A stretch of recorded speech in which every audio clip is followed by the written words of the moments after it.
When we talk about Soroti, most people are outside there describe Soroti and see Soroti as one of the dirtiest areas around. We have seen a number of times leaders coming in and bring up initiatives to clean the city, but the way plastics are all over, it's generally increasing.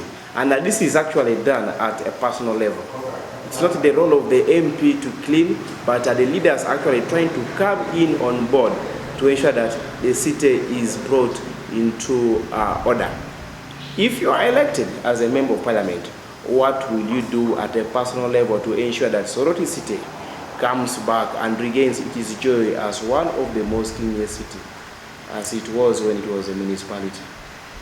You see, like for me who has stayed in local government for 15 years, in the past 10 years, government used to put money in sensitization as a vote of its own, but it came time when it was removed completely.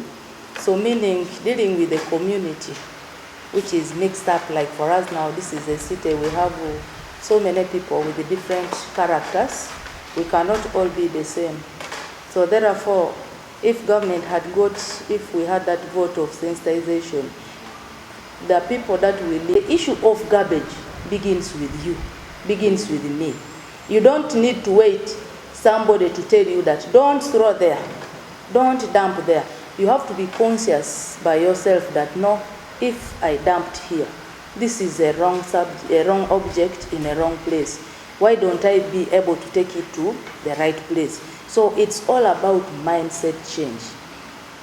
Me, what I will be doing, I am going to lobby from the PP, those private partners, to come and take our people through what it means by having a clean city. A city that is admired by even you who has been dumping. That is basically what I will do. Go ahead. Okay. Empowering people economically, we have right now government programs that are running, but still we have the overwhelming number. The demand is too much. That's why our poverty levels are still very high, just because the number is still overwhelming, looking at what the government is giving. So it's one of the areas that I feel I would raise and say, if government could increase on these fundings, these grants especially, because when I look at even PDM, they are saying you have to pay it after 2 years. But of course, if it gets that person who has been experienced in whatever the person has, the enterprise the person has taken, that one would have also maybe moved a little bit of a step ahead. But what about the other one, who has just been there, seated at home, has never gotten any training on a business skill? That one definitely will be having a problem. So we want to look at how our people can be helped in all angles. Yes. All right. In our next question here. Okay, there is something I've left out. Yes, Honorable. We have our industrial park here.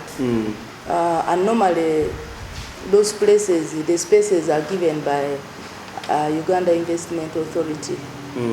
Most of the people have gotten spaces there. But when it comes to development, I think you see, it is only bush. And this one is now all about you, the leaders of the area. What is that? Now this being a regional city, what is that we can do? How can we convince investors that Soroti, if you take such and such industry, maybe for making shoes, maybe for oils, whatever, maybe soap or cooking oil, Soroti would grow better from where it is right now. And if we did that, if I did that as a leader, that I convince the people to come and invest, build their factories, build industries, don't you think even the number of our youth, I see youth, so many of them nowadays have resorted to boda boda. Those boys have resorted to boda boda, not because they are not educated. Majority of them are degree holders, but just because we have a problem of unemployment, it's what pushes them to ride boda bodas. If we have such investments in Soroti City, don't you people think it would swallow most of our youth that we have at the city. We would have created jobs for them already. So Soroti City needs that kind of leadership, a leader who is focused, who is looking at service delivery, who is looking at removing that person who is not supposed to be somewhere to put in the right place. So meaning, if you removed this degree holder who is riding a border, you would have created a space for the other one maybe who has never gone to school and can be able to go and ride a motorcycle and get earning for the living. You've actually mentioned about industrialization and some of the space that is around the city. So here I come up with another question. How, when you voted as an MP, you have easy access to meet up with those people in the diaspora. How do you intend to engage the diaspora or development partners to support Soroti City? And then also, what strategies will you use to address youth unemployment and the underemployment in Soroti City? I think I've just talked about one point that directly speaks about how we can try to reduce unemployment from the youth. When we do, let me tell you, my people, leadership is all about social capital, networking. You cannot be a leader and you cannot consult with others. It's when you consult with the others, that is when you can also develop new ideas that can help your people from your area. Now, a person of me, I have been going to different meetings, I've attended different forums. I have networked with so many people. In fact, when you go to the whole country right now, there is no district that I do not have at least people who know me in it. Just because I love interacting a lot with people and also exploring whatever I see good there. I need to ask, how did you do it? How did you come up with this plan? So one of the things that can help a community is through proposal writing. When you write a proposal that, look here, for me in my community, like for me in my city, these are the challenges that we have. Maybe looking at the youth, what is that you feel a youth can do and it can improve their lives?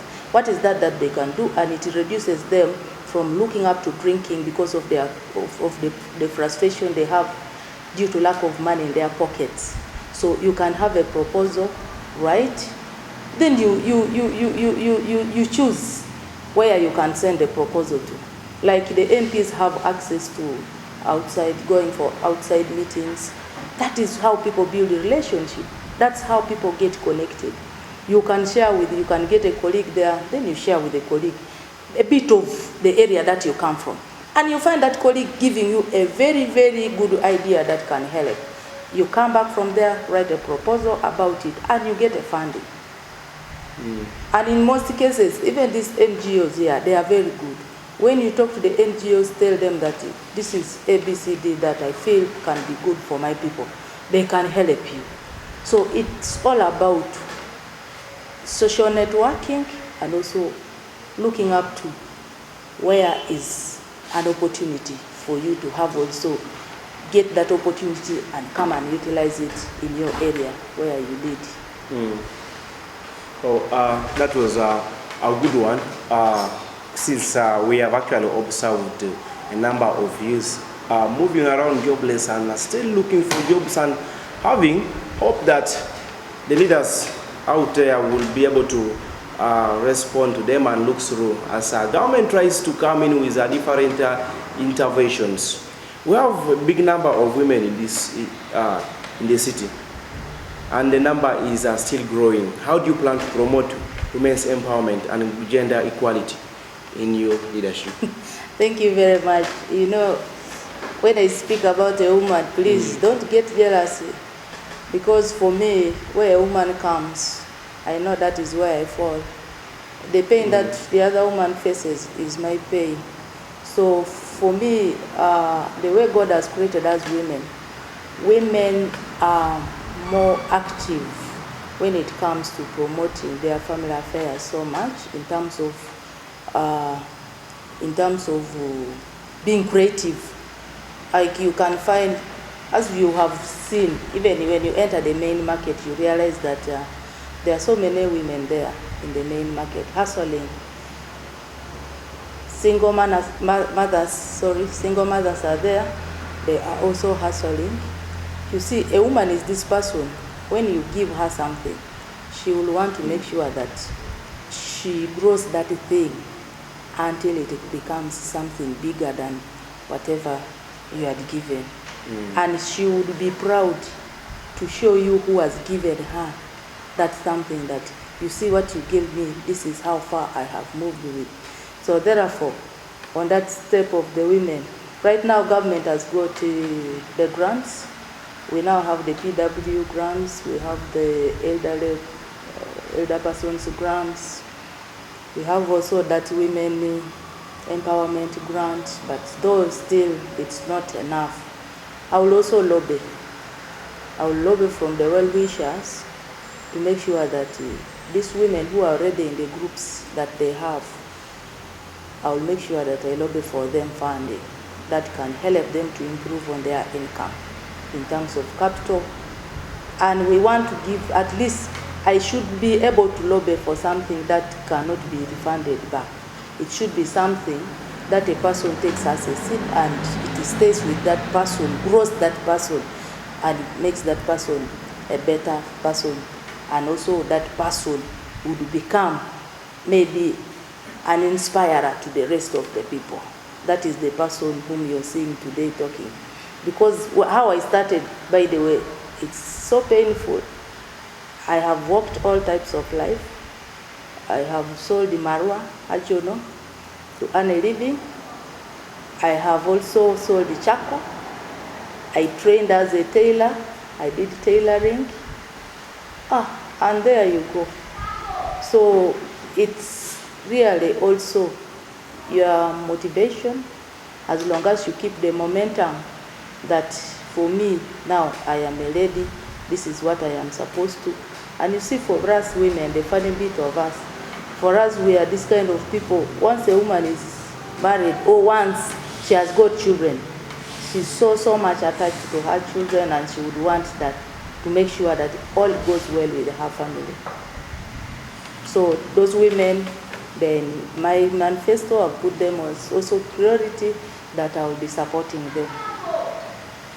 Okay, when we talk about Soroti, most people outside there describe Soroti and see Soroti as one of the dirtiest areas around. We have seen a number of times leaders coming in and bring up initiatives to clean the city, but the way plastics are all over, it's generally increasing. And this is actually done at a personal level. It's not the role of the MP to clean, but the leaders actually trying to come in on board to ensure that the city is brought into order. If you are elected as a member of parliament, what will you do at a personal level to ensure that Soroti City comes back and regains its joy as one of the most cleanest cities, as it was when it was a municipality? You see, like for me who has stayed in local government for 15 years, in the past 10 years, government used to put money in sensitization as a vote of its own, but it came time when it was removed completely. So meaning dealing with the community, which is mixed up. Like for us now, this is a city, we have so many people with the different characters. We cannot all be the same. So therefore, if government had got, if we had that vote of sensitization, the people that will lead them through the law so well that such that this person is able to abide by the law, mindset change has become a big issue. Because the issue of cleanliness, the issue of littering, the issue of garbage begins with you, begins with me. You don't need to wait somebody to tell you that don't throw there, don't dump there. You have to be conscious by yourself that no, if I dumped here, this is a wrong object in a wrong place. Why don't I be able to take it to the right place? So it's all about mindset change. Me, what I will be doing I am going to lobby from the PP, those private partners, to come and take our people through what it means by having a clean city, a city that is admired by even you who has been dumping. That is basically what I will do. Though we have other policies that say if they get you dumping, you can be arrested, still it gets back because we, as government, we have not done enough to help this person. But it starts with us as individuals. Okay, from wherever you are watching us from, I'm excited we are hosted at the Meat House, or rather the Sanctuary. You can actually come here and have meat for yourself. These guys, when they talk about giving you meat, they give you a full goat. The last time I came here, I think I had about 2 goats. I'm already increasing my body size and hoping my weight has already increased from 70 to 100 kilos. So ensure you pass by this place and get yourself goat's meat, or even fish, whatever you prefer. Honorable, as we continue, what approach will you take to ensure transparency, accountability, and community involvement in your work as an MP if you're elected? When you talk about accountability, it starts from me, the leader, because we have been exercising it. Accountability, like for me now, as I go on looking for the votes from people, I have first of all to account to them what we have been doing as a city council. So in issues of accountability, I'll be making sure that each time I will be organizing maybe quarterly meetings, having dialogues with the community, giving them accountability, what we have done, what I've done, how many motions I've raised as a member of parliament. And then it too, you can also account to your people only how you would wish the city to go. Do you want it to continue the way it is, or you have some changes that you want to effect? And normally with the people listen to their leaders, by the way. Though you people are our bosses, but as long as you sit down with the people, they will listen to you. But when you also ready to listen from them, that is how you can develop together. You have to move together at the same pace. Though sometimes you go beyond because you go and lobby, look for something for your people from elsewhere. All right, thank you so much about that. And as I told you before, we are hosted at the Meat House, or rather the Sanctuary. Here is a place where you come and enjoy meat and go back home when you're excited. And Honorable, now our next question here is, you've actually mentioned about your experience as a leader in a local government. I would like to know from you, what's your take on the current service delivery in Soroti, and what changes would you propose? The current service delivery in the city, I cannot say that it's completely down. We at least somewhere, though we have still a lot. That's why I even mentioned the other time earlier on that the budget of the city is still very low. Looking at the other time when it was a municipality, we are still running the budget for the municipality. Just the previous budget that we passed for this financial year, which is starting in July next month, we passed a tune of 27 billion, which is very small. That was the budget that the municipality used to have when it had only 12 wards. But right now, we were added another 13 on top of 12, making them 25 wards. So we are trying our best with that bigger envelope that we have to make sure that we... A number of times, people living with disabilities have not been recognized. How are you going to ensure that you advocate for the people living with disabilities in the city? Thank you very much for that question. First of all, my deputy is a disabled person. You know, when people go for contests, you have to have an ally. I decided to have an ally with the PWD, not because he's a PWD that I would oppress him, but I chose him because also the ideas that he had. He has no different ideas with the ones I have. So all these people who are disabled, much as people try to push them, some people, but not all, try to push them. But first of all, me in the city, I think I have lived with these people.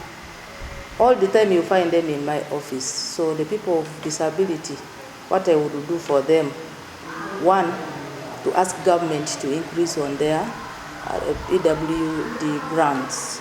They have a grant right now, which they get, 5 people get 5 million shillings as a startup capital.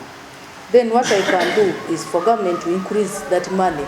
And then it too, I can also, because already these people are already in groups now, what I can do also on an individual basis, I can also support them, but I can lobby from outsiders to make sure that these PWDs are also supported like any other person.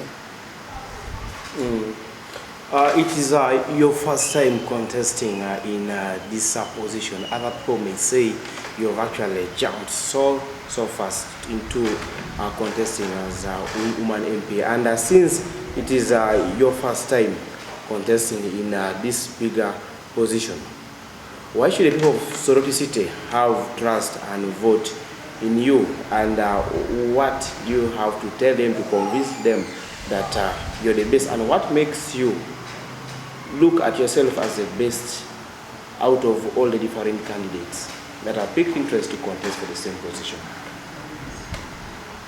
Nassan and all the viewers out there,